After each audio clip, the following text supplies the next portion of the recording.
ሰላም ጤና ይስጥልን እንደምን አላችሁ? ደህና ናችሁ ሆይ? በጣም በአስቸኳይ ነው ወደ ስቱዲዮ የገባሁት ዛሬ። ሰላማችሁ ብዝት ይበል።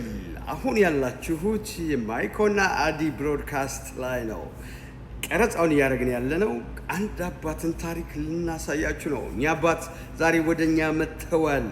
እኚህ አባት በኢትዮጵያ በነበራቸው ቆይታ ብዙ ታሪክ ያላቸው ታሪካቸውን የሚተርኩልን ከኢትዮጵያ አዲስ አበባ የተነሳው የፍቅር የልጅነት ታሪካቸው ደግሞ አሁን ላይ ላሉበት የአሜሪካ ጎዳና ላይ ድረስ የዘለቀ ነበር።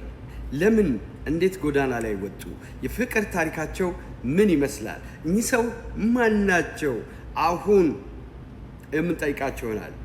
እስኪ አባት ስሞትን እንደገና ደግሞ መቼ ወደ አሜሪካ መጡ? እንዴት ነበር? በምን ሁኔታ ውስጥ እዚህ ተገኙ? አሁን ያሉበት ሁኔታ ላይ እንዴትስ ደረሱ? ምን ወደዛ ደረሰውት የሚለውን ነገር እንጫወት። እስቲ ከስሞን ጀመር።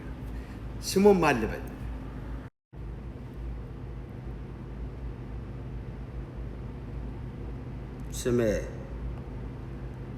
ስሜ ስለሺ በለጠ እባላለሁ። የምኖረው አሜሪካ ነው።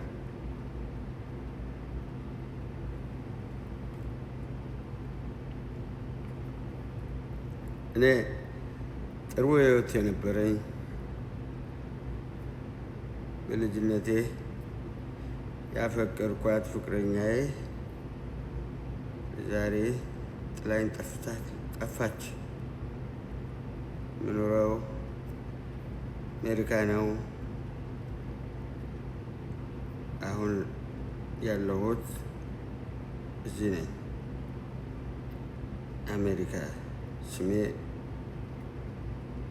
አሜሪካ ነው። እሺ አቶ ስለሺ በለጠ እንዴት ነዎት? አሁን ሳይዎት